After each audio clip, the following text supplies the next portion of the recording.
O tema da aula é o parcelamento do solo urbano proibido. Quais são as hipóteses onde eu não posso ter um parcelamento do solo urbano? Isso é previsto no artigo 3º, parágrafo único, da Lei nº 6.766, de 1979. Vamos à sua leitura. Não será permitido o parcelamento do solo, inciso 1, em terrenos alagadiços e sujeitos a inundações, antes de tomadas as providências para assegurar o escoamento das águas. Inciso 2, em terrenos que tenham sido aterrados com material nocivo à saúde pública, sem que sejam previamente saneados. Inciso 3, em terrenos com declividade igual ou superior a 30%, salvo se atendidas exigências específicas das autoridades competentes. Inciso 4, em terrenos onde as condições geológicas não aconselham a edificação. Inciso 5, em áreas de preservação ecológica ou naquelas onde a poluição impeça condições sanitárias suportáveis até a sua correção. Da análise dos incisos 1, 2, 3, 4 e 5, podemos notar que as proibições contidas nos incisos 1, 2 e 3 são proibições de natureza relativa.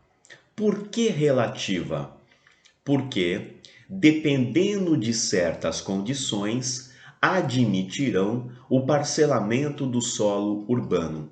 Vejam o inciso 1.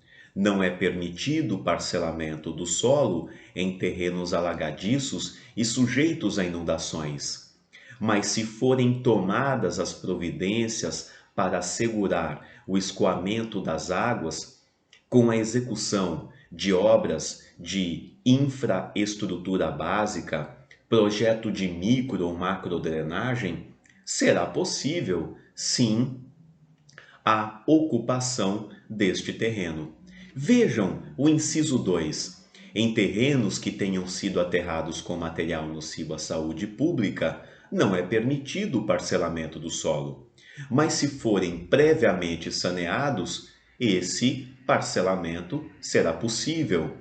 Da mesma forma, nós temos o inciso 3, prevendo que em terrenos com declividade igual ou superior a 30%, não será permitido o parcelamento do solo urbano. Entretanto, se forem atendidas certas exigências específicas das autoridades competentes, esse parcelamento do solo será possível.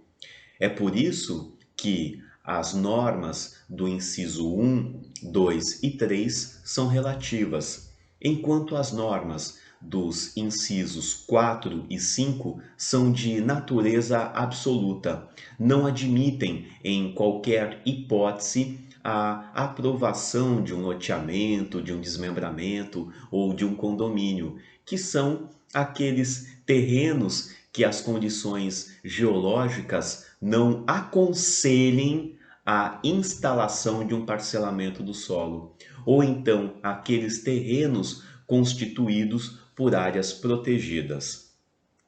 Nós podemos verificar que os incisos 1, 2 e 4 constituem nada mais nada menos do que as chamadas áreas de risco previstas no artigo 12, parágrafo 3º, também da Lei 6.766 de 79, que estabelece a proibição de aprovar projeto de loteamento e desmembramento em áreas de risco definidas como não edificáveis no plano diretor ou em legislação nele derivada.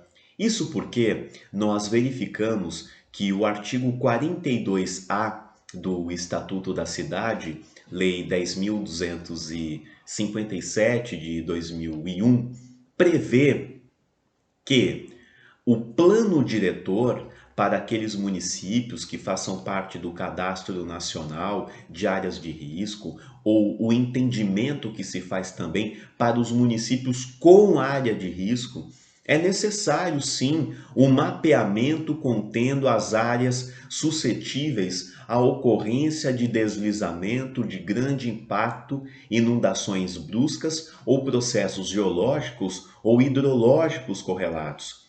É fundamental também que na eventual ampliação do perímetro urbano conste a delimitação dos trechos com restrições à urbanização e os trechos sujeitos ao controle especial em função de ameaça de desastres naturais.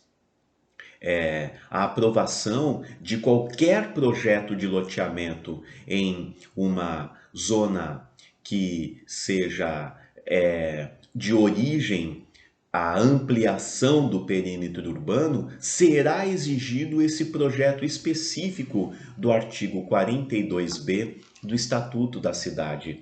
Há uma preocupação muito grande do legislador em não aprovar projetos de loteamento, desmembramento ou até projetos de construção naquelas áreas classificadas como áreas de risco, áreas de deslizamentos, áreas de inundações. Nestes locais, se não for executado um projeto de infraestrutura que corrija, que administre, que solucione o risco evidente, mediante comprovação por laudos técnicos, não será possível o parcelamento do solo urbano. Nós podemos ver que essas são as hipóteses dos incisos 1, 2 e também do inciso 4, que menciona quando as condições geológicas não aconselharem a aprovação do empreendimento. Isso pode ocorrer também em virtude não só de inundações, mas também de deslizamentos. Já o inciso 3 do artigo 3º, parágrafo único da Lei 6.766 de 79, trata dos terrenos com declividade igual ou superior a 30%. É uma norma, como vemos, também de caráter relativo, porque pode ser admitida uma declividade maior. Podemos ver como exemplo aqui o Decreto Estadual 44.646 do Estado de Minas Gerais, onde indica que não será permitido o parcelamento do solo em terrenos com declividade igual ou superior a 47%. Ou seja, para Minas Gerais, a declividade do terreno terá que ser de até 30%, mas é admitida uma declividade máxima de até 47%, mediante a comprovação de laudos técnicos.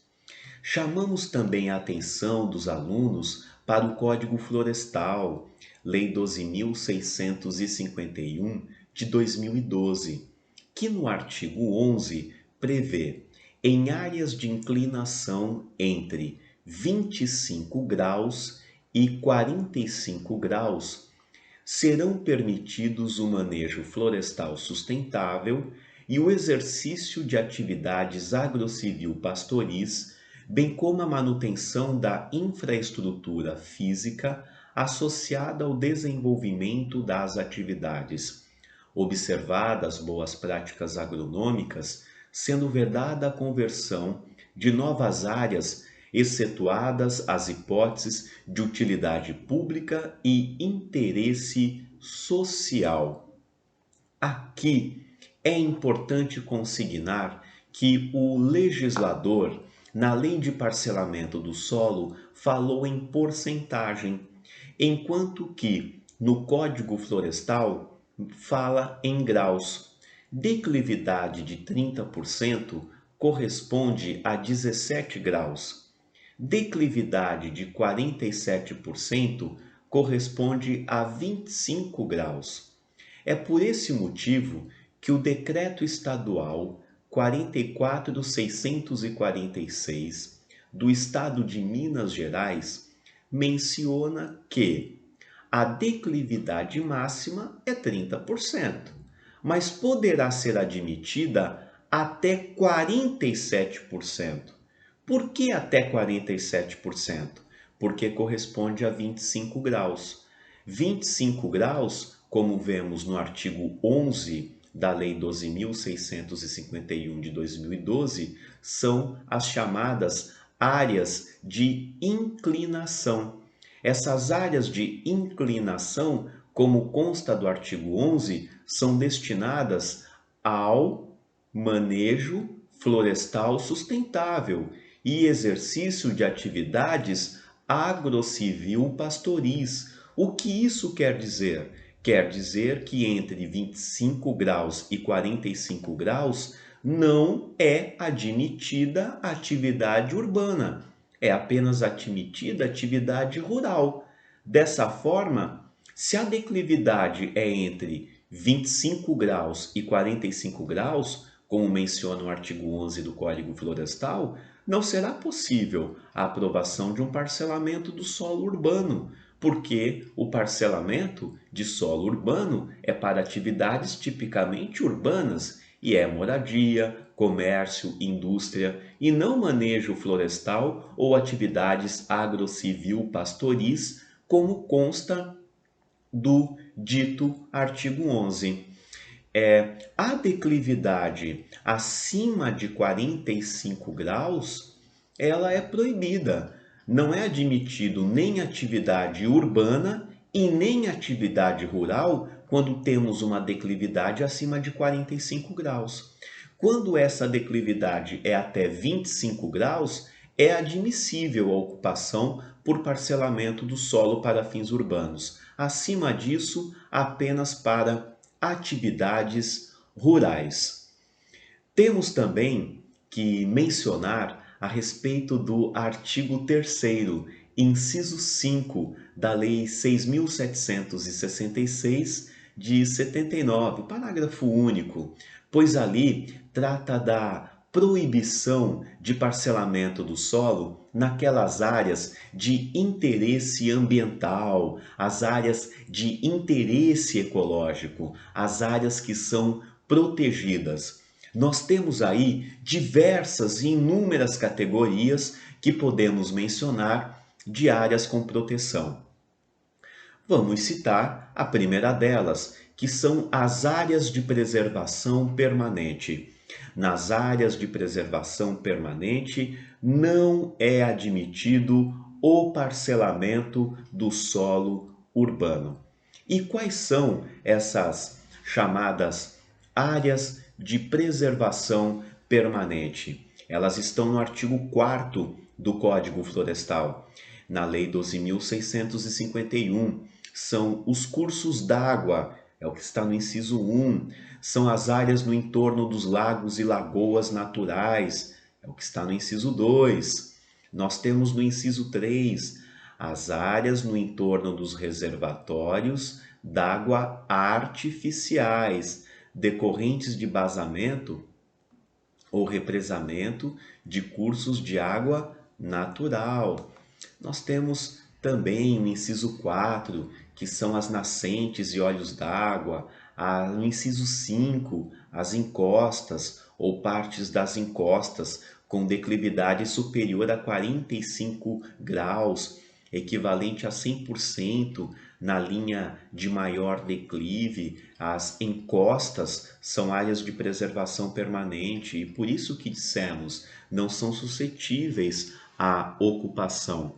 As restingas, quando fixadoras de dunas ou estabilizadoras de mangues. Nós temos no inciso 7 os manguezais, O inciso 8, as bordas dos tabuleiros ou chapadas. O inciso 9, os topos de morros, montes, montanhas e serras. Nós temos no inciso 10 as áreas com altitude superior a 1.800 metros. Temos as unidades de conservação. Essas unidades de conservação, elas estão previstas na Lei 9.985 de 2000 e são divididas em duas categorias, as categorias de unidades de conservação, de proteção integral e unidade de conservação de uso sustentável. A de proteção integral é a estação bioecológica, reserva biológica, parque nacional, monumento natural, refúgio de vida silvestre, e nós temos as unidades de uso sustentável, área de proteção ambiental, chamada APA, área de relevante interesse ecológico, floresta nacional, reserva extrativista, reserva da fauna, reserva de desenvolvimento sustentável e reserva particular do patrimônio natural. A observação que fazemos é em relação à área de proteção ambiental, a APA, que pode admitir parcelamento do solo urbano, dependendo muito do que constar do ato de criação dessa APA e das restrições que a ela foram impostas. Nós temos nessas unidades de conservação, aquelas que são de proteção integral, evidente, a proibição absoluta de parcelamento do solo. É importante também nós consignarmos os chamados biomas brasileiros, no qual recentemente o IBGE classificou os nossos biomas, que são a Amazônia, a Mata Atlântica, a Caatinga, os Pampas, o Cerrado, o Pantanal. Nós podemos também mencionar a zona costeira. São estes os nossos biomas. Entretanto, os biomas que possuem legislação sobre o tema é o bioma Mata Atlântica, bem como o bioma Cerrado em alguns estados. O bioma Mata Atlântica tem a Lei 11.428.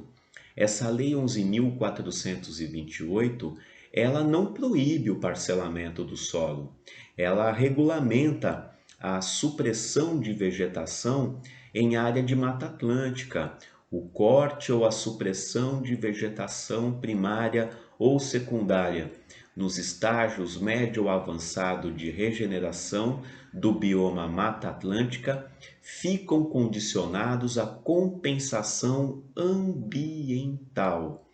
É necessário que haja compensação ambiental. De toda forma, menciona o artigo 31, que o parcelamento do solo para fins de loteamento ou qualquer edificação em área de vegetação secundária, estágio médio de regeneração, será possível e vai obedecer àquilo que prevê o plano diretor.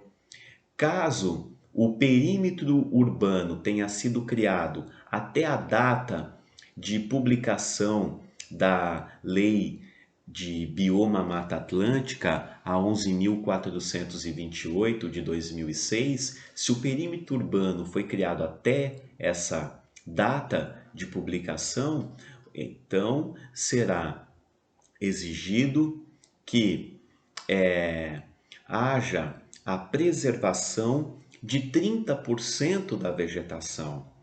Caso a ampliação do perímetro urbano tenha ocorrido após a Lei do Bioma Mata Atlântica, após 2006, então deverá ser mantido 50%. Lembrando que estamos falando de supressão de vegetação secundária em estágio médio de regeneração.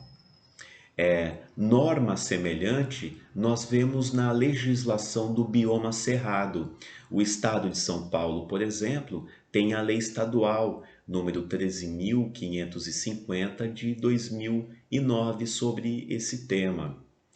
Existe também a chamada servidão ambiental, prevista na Política Nacional do Meio Ambiente, na Lei 6.938 de 81. A servidão ambiental, ela foi incluída na Política Nacional de Meio Ambiente pelo novo Código Florestal em 2012, no qual o proprietário ou possuidor de um imóvel, ele pode, por instrumento público ou particular, ou até mesmo por um termo administrativo firmado por órgão integrante do Sistema Nacional de Meio Ambiente, limitar o uso de toda a sua propriedade ou de uma parte dela para preservar, conservar ou recuperar os recursos ambientais existentes.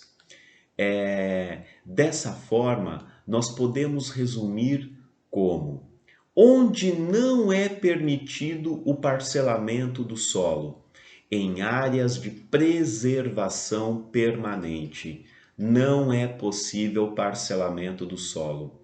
Nas unidades de conservação, levando muita atenção para as APAs, as áreas de proteção ambiental, que são uma das unidades de conservação. As APAs, eventualmente, podem admitir o parcelamento do solo, devendo-se observar o que consta do seu ato de criação. Temos as áreas de uso restrito, que são aquelas áreas com declividade entre 25 graus e 45 graus. Essa declividade de 25 graus e 45 graus é apenas admissível para atividades rurais, para manejo florestal ou atividades agrocivil-pastoris, como consta do artigo 11 do Código Florestal. O bioma Mata Atlântica, assim como o bioma Cerrado, não proíbem a instalação de um parcelamento do solo e a supressão da vegetação secundária em estágio médio de regeneração.